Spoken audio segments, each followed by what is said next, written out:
आप सभी सिद्ध चक्र महामंडल विधान में जो सिद्धों की आराधना कर रहे हो, वह सिद्ध अतीत पर्यायों में हमारे तुम्हारे समान संसारी ही थे। भव्यत्व भाव था उनके पास, जिससे उन्होंने अपनी रत्नत्रय की शक्ति को पहचाना भी और उसे उद्घाटित भी किया। भव्य भाव की परिभाषा ही यही है, भवितम योग्यम भव्यम। जो रत्नत्रय के लिए प्रकट कर लेता है, वह जीव भव्य माना जाता है। ऐसे भव्यत्व भाव को लेकर के संसार में भले ही परिभ्रमण कर रहे थे, लेकिन उनका उपादान जागा और उन्होंने रत्नत्रय को प्रकट किया। सिद्धों ने कर्मों का क्षय किया, 8 कर्मों का क्षय किया, राग द्वेष को नष्ट किया, शरीर भी चला गया। जब भाव कर्म राग द्वेष ही नहीं रहा, द्रव्य कर्म ज्ञानावरण आदि 8 प्रकार के भी नहीं रहे, तो शरीर 9 कर्म टिकेगा कैसे भैया?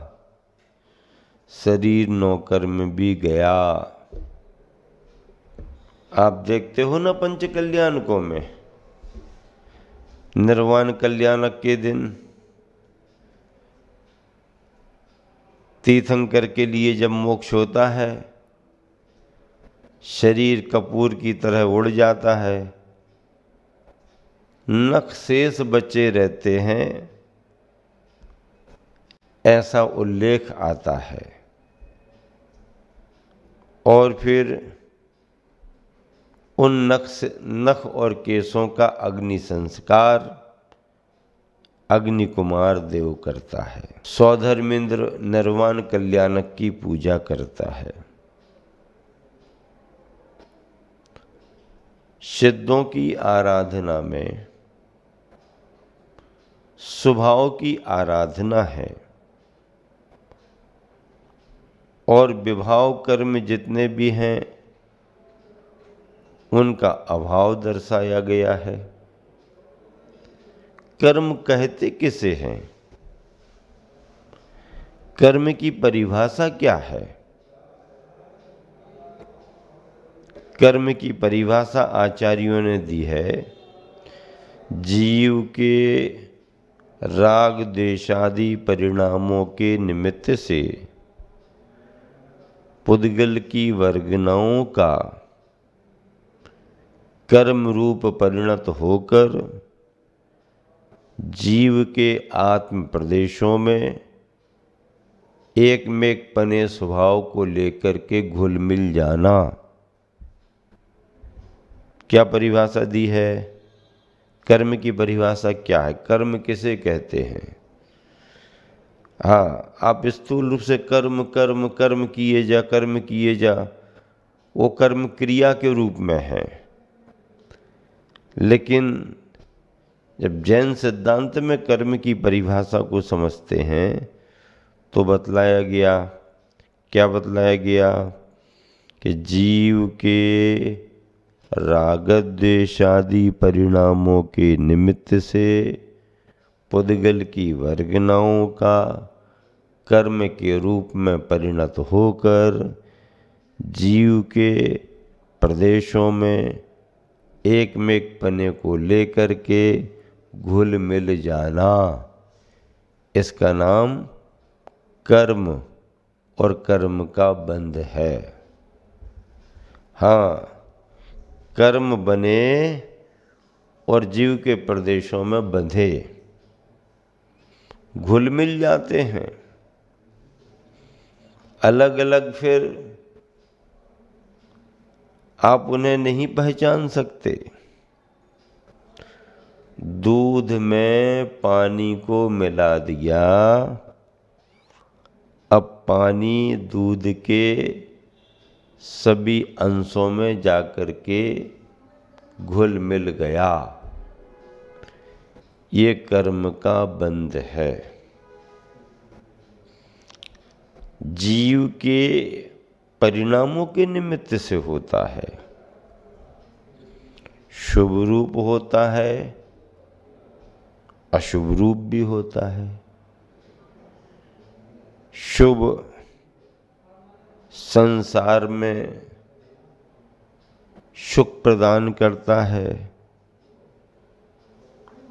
और अशुभ कर्म संसार में दुख प्रदान करता है। जीव को सुख दुख का अनुभव होता ही रहता है। होता रहता कि नहीं होता रहता? होता रहता है। अब आप सभी जब सिद्धों की आराधना कर रहे हो चंद्रगिरी में आकर के सिद्ध चक्र महामंडल विधान के माध्यम से, तो इन सिद्धों की आराधना में उनके गुणों का स्मरण भी तो करना पड़ेगा ना। गुणों का स्मरण करो, तो गुणों का स्मरण कैसे करो? वैसे तो सिद्धों के पास अनंत गुण हैं, पर मुख्य 8 गुण हैं। मुख्य कितने हैं? 8 गुण हैं। वो 8 गुण 8 प्रकार के कर्मों के नष्ट होने पर प्राप्त होते हैं। 8 कर्म कौन कौन से हैं? ज्ञानावरणी, दर्शनावरणी, मोहिनी, अंतराय, वेदनीय, आयु, नाम और गोत्र। ये 8 कर्म हैं। इन 8 कर्मों के बंटवारे में 4 कर्मों को घातिया कहा गया और 4 कर्मों को अघातिया कहा गया।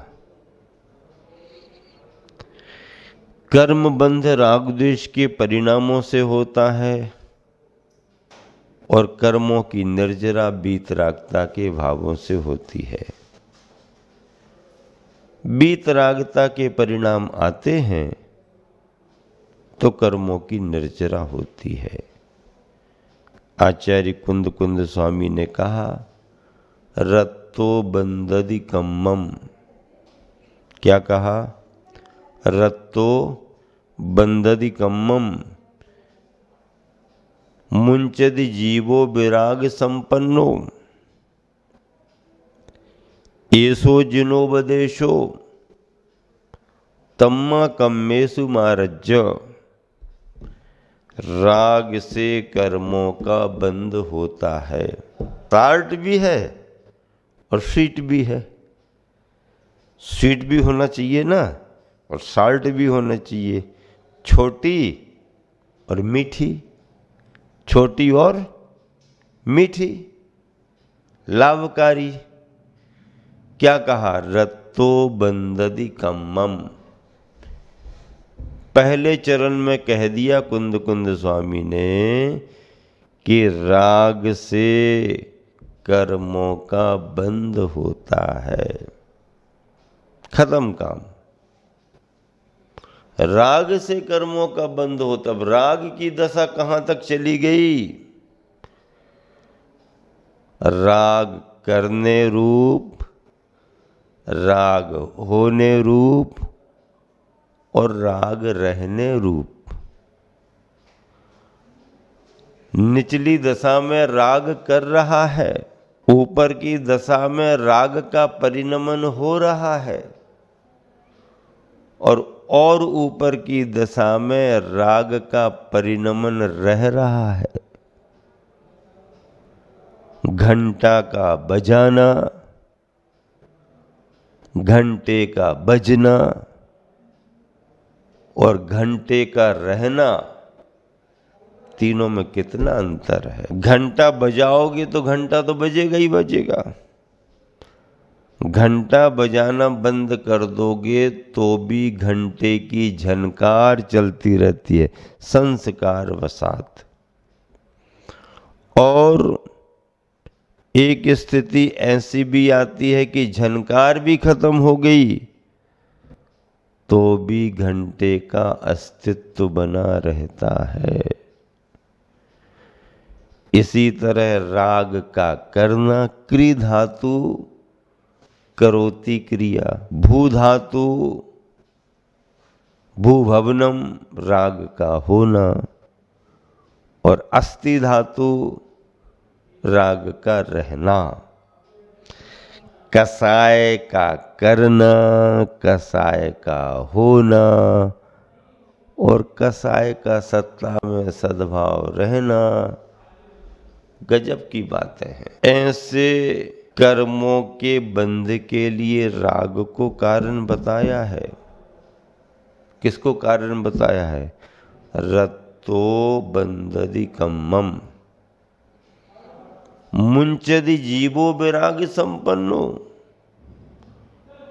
और जो जीव बीतरागता से संपन्न है वह बंधे हुए कर्मों से छुटकारा पाता है। क्या पाता है? कर्मों से छुटकारा पाता है। एसो जिनोपदेशो, ये जिनेंद्र भगवान का उपदेश है, हमारा तुम्हारा उपदेश नहीं। अल्पज्ञ छद्मस्तों का उपयोग नहीं, उपदेश नहीं। हाँ, अल्पज्ञ का उपदेश नहीं, छद्मस्त का उपदेश नहीं, ये सर्वज्ञ का उपदेश है। जिनोपदेशो, जिन कौन? जयति इति जिनाह, जिन्होंने अपने को जीत लिया, जिन्होंने अपने को जीत लिया, वो जिन है। कौन है? जिन, जिन्होंने अपने को जीत लिया वो जिन है। और जिनो देवता यस्य साइति जैनः, और जिनके जिन जिनेंद्र भगवान देवता अर्थात ईश्वर हैं वो जैन हैं।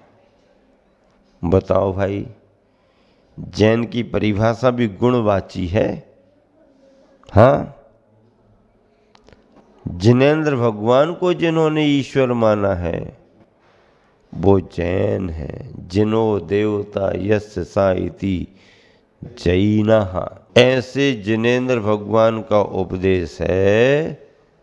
तम्मा कम्मेषु मारज, इसलिए कर्म में राग मत करो। क्या मत करो? कर्म में राग मत करो। इसलिए कर्म में राग मत करो। हाँ, प्रवृत्ति राग की नहीं होना, प्रवृत्ति द्वेष की नहीं होना।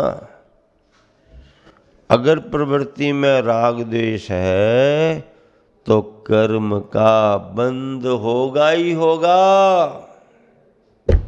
समझ रहे हो कि नहीं? ख्याल में आ रहा कि नहीं? बोलो जोर से। हाँ, प्रवृत्ति में अगर राग द्वेष है तो कर्मों का बंध होगा ही होगा। और कर्म का बंध होगा तो संसार में घूमना ही पड़ेगा। संसार का चक्र चलता ही रहेगा, चलता ही रहेगा, चक्र चलता ही रहेगा। हाँ, किसान आदमी पुराने समय में कुएं से अपने खेतों तक पानी ले जाने के लिए घटी यंत्र तैयार करता था। हाँ, घटी यंत्र, घड़ियां लगी रहती थी। और क्या सोचने में आता, ये घड़ियां का पानी निकल गया, अब घड़ियां खाली हो जाएंगी। नहीं बंधुओं, ऊपर ऊपर आकर के जितना घड़ियों का पानी खाली होता, कुएं में जाकर के उतनी उतनी घड़ियां भरती। रहट यंत्र, घटिका यंत्र चलता रहता और वो घड़ियां पानी से खाली नहीं होती। ऐसा क्या संसार का चक्र चल रहा है, संसार का चक्र चल रहा है, संसार का चक्र चल रहा है। आप बहुत भावों से सिद्धों की आराधना कर रहे हो। ये आपके प्रशस्त भाव हैं, पुण्य के भाव हैं, शुभ भाव हैं। इन शुभ भावों से आपके अशुभ कर्मों की निर्जरा तो होगी ही होगी, साथ ही से पुण्य का आश्रय भी होगा। क्या? अशुभ कर्मों की निर्जरा तो होगी ही होगी, साथ ही से पुण्य का आश्रय भी होगा। हाँ, आचार्य एकलंक स्वामी ने तो कहा ही है कि एक ही अग्नि तीन तीन काम करती है, उजाला भी देती है, ऊष्मा भी देती है और भोजन भी पकाती है। तो जब एक ही अग्नि तीन तीन काम कर सकती है, तो हमारा एक परिणाम भी दो दो कार्य क्यों नहीं करेगा? यहाँ अशुभ कर्मों की निर्जरा भी करेगा और वहाँ शुभ कर्म का आश्रय भी करेगा। एक ही परिणाम, एक ही भाव, दो क्रिया कैसे कर सकता? आप अकलंक स्वामी से पूछो। हाँ, इसलिए दानम पूजा शील मुवासो चौव्यो सावयानम धम्मो। श्रावकों के 4 प्रकार के धर्म बताए, दानम, पूजा, शील, मुवासो। मुनियों के धर्मों में ज्ञान ध्यान तपो रखता, मुनियों के धर्मों में ज्ञान ध्यान तपो रखता, और गृहस्थ के धर्मों में दान पूजा, दान पूजा, दान पूजा। ऐसे आप सभी जन अतिशय क्षेत्र चंद्रगिरी डोंगरगढ़ छत्तीसगढ़ में पधार करके और सिद्ध चक्र महामंडल विधान की आराधना कर रहे हो। ये सिद्धों की आराधना आपको राग देश से मुक्त करके तुम्हारी आत्मा को सिद्ध बनाए, यही मेरी भावना है।